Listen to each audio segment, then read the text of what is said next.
Ayun po. Mga kananay, dalawa po kami na mag-claim dito sa Palawan. Yung aming silent viewers na taga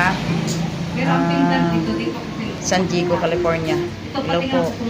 Dito po kami. Salamat. Dito po kami sa Palawan. Mag-claim po kami. Maraming salamat po sa iyo, silent viewers. Po mga kananay, bumili na po kami, silent viewers. Nagbili na po kami ng karne para pakain sa aking mga apo. Ayan, si ka-sister. Ayan. Yun. Okay. Ayan. Mga kananay, yun po ay another blessing naman po na tanggap namin ni Jean. Pag dito na po ako sa area namin, dito po sa area ni Milinrek. Pagdating ko dito na ano sa aking puso na yung natanggap namin na blessing galing from basta ang blessing galing from USA ay nakadesisyon po ako na tumulong o magbigay sa aking balayid. Dito po ay nanay ni Milin. Ngayon po ay ibigay namin doon para yung aking yung aking plano ay parang masaya ako na magbigay sa kanya dahil po siya ay single parents, ganun din sa akin at kapwa ako senior. Ngayon po ay bibigyan ko siya. O, ngayon, hanapin ko siya ngayon kung saan siya. Ayun. Mga bata, saan si nanay mo? Yun. Hello, baby love, Milenrek. Wow. Hello sa inyo. Pasok. Yan. Yan si Nana sa loob. Kami ay Ayan. kakatok sa inyong pinto at mamimigay ng grasya. Ayan. Galing- Grasya ko na siya na. O, galing sa ibang bansa. Ayan, pasok na kami sa bahay ni baby love. Ayan. Aray, naganda na nga. Ay, ayan, ang Ngayon kapwa po, senior ni Milenrek. nakatanggap kami ng blessing galing sa ibang bansa. Ngayon po, pagdating namin dito ay ang naalala ko sa puso ko ay ikaw. Kaya pareho tayong dalaga, pareho tayong senior. Oh, ngayon po ay bigyan ko siya ng panggastos niya sa kanyang bahay, sa kanyang sarili. Yan po. Ito, huwag nakakain ako. O, kahit na. Ayun po. Oh, yan na, ang iyong biyaya. Pareho kami single mother. Kaya ito po ay bigyan ko siya ng kanyang panggastos. Ayan, may biyaya si Nana. Para sa Para iyo, kay bigay Nana. Bigay ko sa iyo dahil nakatanggap po kami ng biyaya galing sa ibang bansa. Oh. Salamat kid, kumadali sa iyo. Oh. Yan, salamat daw sa amin ni Nana. Oh, sige. Ngayon po ay magaluto na po kami. Kasi si Nana o kasulukuyang kumakain Okay, sila. kumain po siya ng Ayan. kamuti. Yun ang paborito kanilang niya. pagkain. Yan. Yan. Pahingi ako ng isa, malayo ha. Yan. Okay, Kasulukuyang kanin. kumakain. Okay. Dito na. Ayan, bumili si Nanay po ng karning baboy, katulad ng sinabi nung nag-sponsor na bibilhan daw kami ng karning baboy. Abaw, kabigay din. Maraming salamat po sa nag-sponsor sa amin. Makakatikim na naman kami ng karning baboy. Ayan, ito po ay imamarinate ko muna. Mamaya ako na lang lulutuin.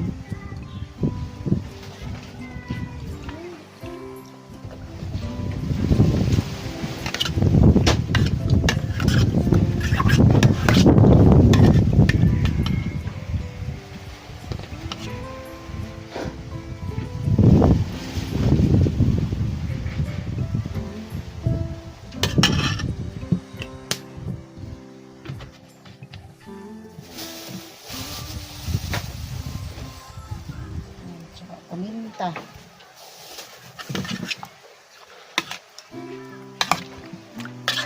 Tuwang-tuwa na naman ang mga bata dahil masarap ang aming ulam. Una talagang natutuwa ang mga bata kapag masarap ang ulam. So kami mga matatanda ay kung ano lang yung meron, yung mga bata talaga syempre di iwasang nag-request. At ngayon po ay nababad na ni Jen yung karne. Salamat po pala Ma'am May ng California na yun, makatikim na naman ng masarap-sarap itong mga apo ko. At saka ito, shout out po dyan kay Ma'am May ng California. Sila mag-asawa po. Yan. At saka po, ano kayang masasabi ni Jen? Yan. Gusto ko pong magpasalamat sa inyo, ma'am. Ito sa bagong nagpadala ng pagkain, karning baboy, yan, para sa mga bata. Maraming salamat po, ma'am. Sobrang tuwa ko po kasi ako bilang nanay, mas gusto ko yung kahit hindi na ako basta sa mga bata lang. Maraming salamat po, ma'am, talaga. Thank you po sa inyo. Salamat sa iyo, Ma'am May ng California. Yun. Hello, ma'am. Nakasalo din ako ng grasya galing sa'yo.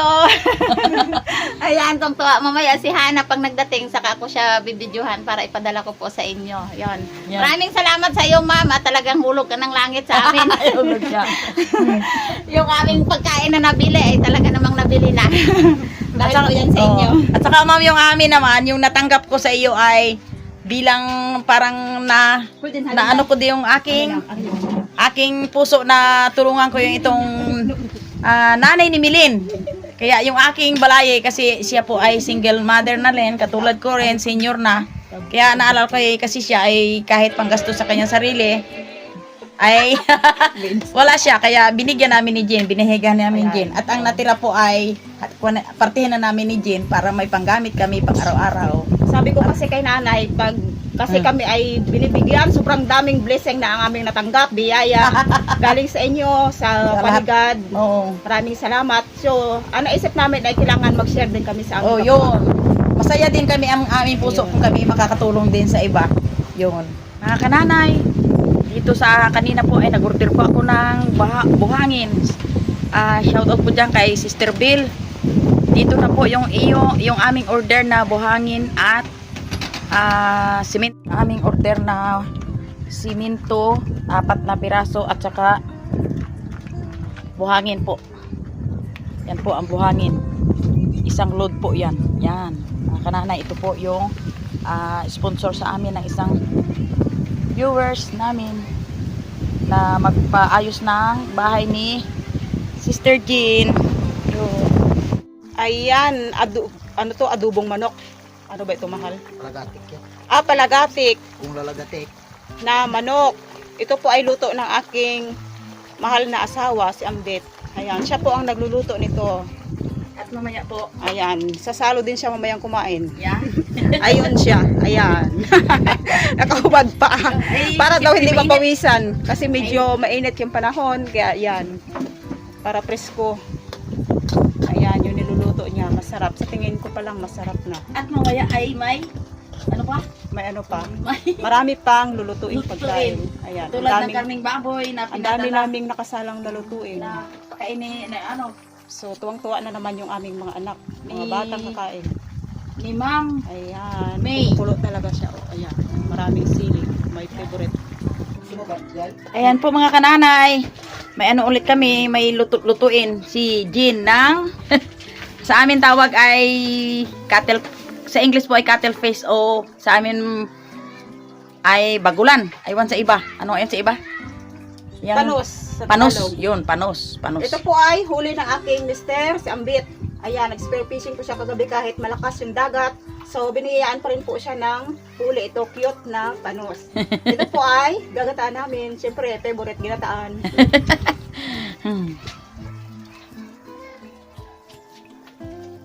Ang tawag po sa iba yan mga kananay ay bangkutaan or panos Ayan. or cattle face. Yan. Ito yung kanyang Ata. ata or ink. Ink. Ano ba yan? Oo. Yan. Kailangan ko lang tanggalin yung lamang loob. Ito ka. Ito po ay may bao. Ito po ang kaibahan niya sa pusit. Parang mukha siyang pusit. Ngunit ito po ay siya ay may bao. Kailangan tanggalin. Yan.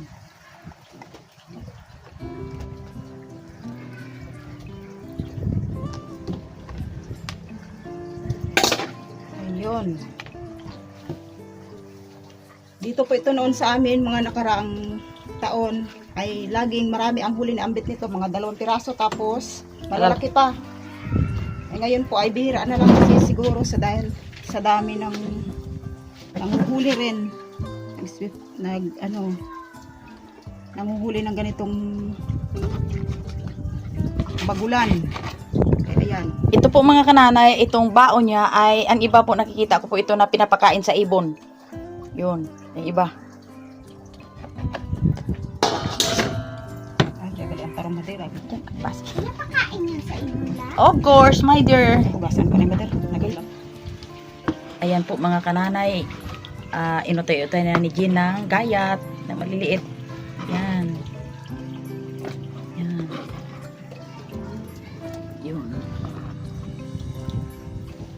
Ito na yung panos na ginayat ko. Ayan, ang dami niya. So, hindi naman karamihan. So, lalagyan ko siya ng gata na tama lang.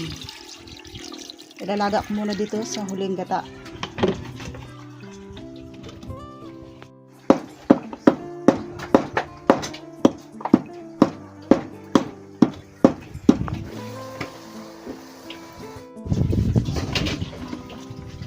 Ayan, ang kapatid kong si Faith. Ayan yung panos, pinaiga ko na sa unang huling gata. Gata na kremang gata. Ayan, lagyan ko ng sibuyas, bawang.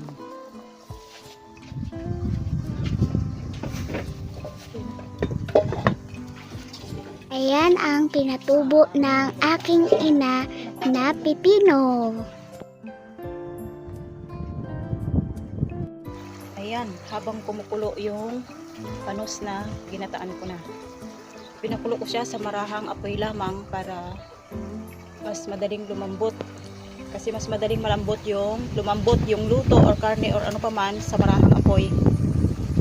Ayan, nangitim na ang kaserula ko. Lalagyan ko na ang paminta para mas bumango. Ayan, tsaka sili.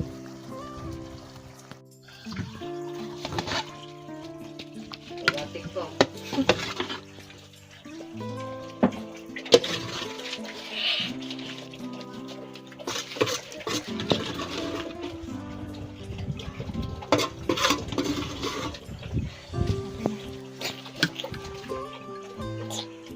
Ito na yung karning baboy na minarinate ko.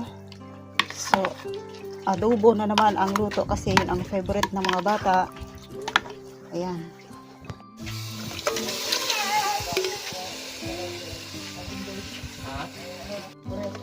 Sa baba lang.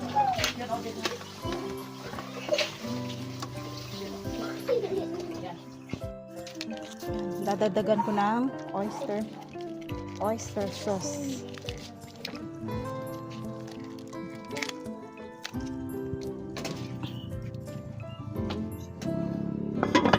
Dahil mahilig yung mga bata sa sweet, so dadagdagan ko ng konting ketchup para manamis-namis. Kasi gusto ng aking mga anak na medyo manamis-namis yung adobo. Magdaan lang naman ako dito mapunta. Ay mga kananay, ito ang pinakamasayang tagpo naming pamilya. Dahil maligayang pagdating ng aming padre di pamilya, si Ambet. Yon. Dahil, ano ding? Kompleto na kami. Kasi dumating na siya at dito na kami. Ay, sabi ng mga anak na kanina, wow, kasama na si Ama. Ayun. Kaya ito na ang pinakatagpo namin at ito ang aming niluto. Niluto ito ni Ambet. Ano ito? Yung pinalagatik na chicken, palagatik. At saka po ito ay, ano po ito? Adobong medyo manamis-namis. Adobong manamis-namis na baboy. Salamat kay yung aming nag-sponsor kanina. Sino ba yun? Sino ba yun? Hindi ko alam. O, Nalimutan ko na. Nakita lang din namin Oo. yung pagkain nakalimot na. Nalimutan ko na. Salamat po sa inyo. Yung sponsor. At saka ito po, nahuli ni Ambit kagabi na adobong cuttlefish sa gata. Kaya yan. Okay, bago po kami kumain, yung dating gawin namin, ang magpanalangin po at magpasalamat ay si Angel. Okay. Lord, salamat po sa pagkain na inyong ibinigay sa amin para kami ay mabusog. Maraming salamat po sa talino na inyong ibinigay sa amin. Maraming salamat. Amen. Amen! Wow, talagang. O, sige, kain na kayo.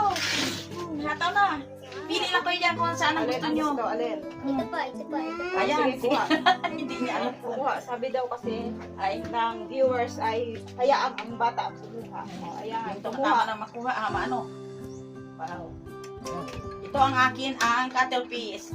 Mga kananay. Yun, taba. Yan, Sobrang tistingin. lambot. Sobrang lambot. Yan. Ay, tamo. Pinalambot ko ng todo para sa inyo. Mga kananay, kain po tayo. Happy kami, pamilya. Medyo maanghang yan ako. Sige na, kuha ka na. What? Kaya konti lang. Tistingin mo. Spicy. Ito naman yan. Yan, tama na. Medyo Ang yun naman, sweet. Oh, mga kids. Ito lang. Alin ang gusto? Ito. Ito. Gusto mo? Ay, gusto mo yung puro laman. Ay, may tubig. Happy po naman mga kananay yung aking mga apo dahil dito naman ang yung baboy, karning baboy na pinakamasarap. Ito po mga kananay oh. Ang ganda, tingnan. Medyo manamis-namis kasi gusto ng mga bata. Medyo manamis-namis kaya nilagyan ko ng konting tip. Ate ka. Instead na sugar. Okay, Oh. tayo mo picture. Ganun na. Hindi pa na. Ay, i-jure lang ang tambilan. Ay, kami nagkaon magpamilya. At sige na. Saya na masipon-sipon. Para tara mapicture ko ba yan? Para i-jure. Sanay na talaga itong mga apo ko mga kananay sa gawin na isang pagbablog. Mamaya ka na ha, mamaya ka na. Kain tayo lahat. Kain tayo na yun mga kananay. Tsaka mga katatay din, kasi may tatay na kami dito eh. May tatay na ha. Ang sarap, sarap. Kahit ang musta kaya ang kaya. Sarap. Tapos gusto nila ang luto ni Ama.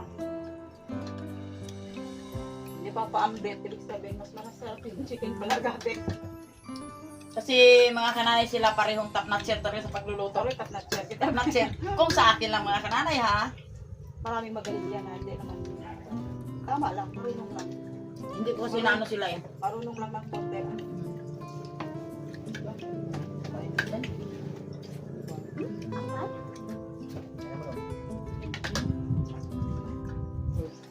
Masarap talaga mga kananay, mga sponsor ng nalimutan ko yung kanina eh. Pero ang nagpadala ko sa amin ay si Sir Rodolfo. Yun. Ayun. Thank you po, sir. Na magbili daw kami ng karning baboy para sa mga apo.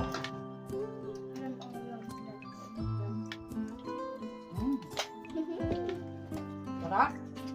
Masaya talaga ang bata. Basta gusto nila yung pagkain. Pili na kayo. Ayun, pili ka lang. Kaya na kayo. Kain na. Ang bata pit ay kung saan pa yung tama, yun ang kinakain ko eh. Ha? Yun! Talaga. Marunong si Pitpit. Ngayon po, abang po ako may kumakain ay sabi ni Pitpit ay babay na raw. Kaya hanggang dito na lang po kami ang aming masayang kainan na magpamilya. Jim. Thank you po sa inyo. Yun. Bye po. Thanks for watching. Like and subscribe.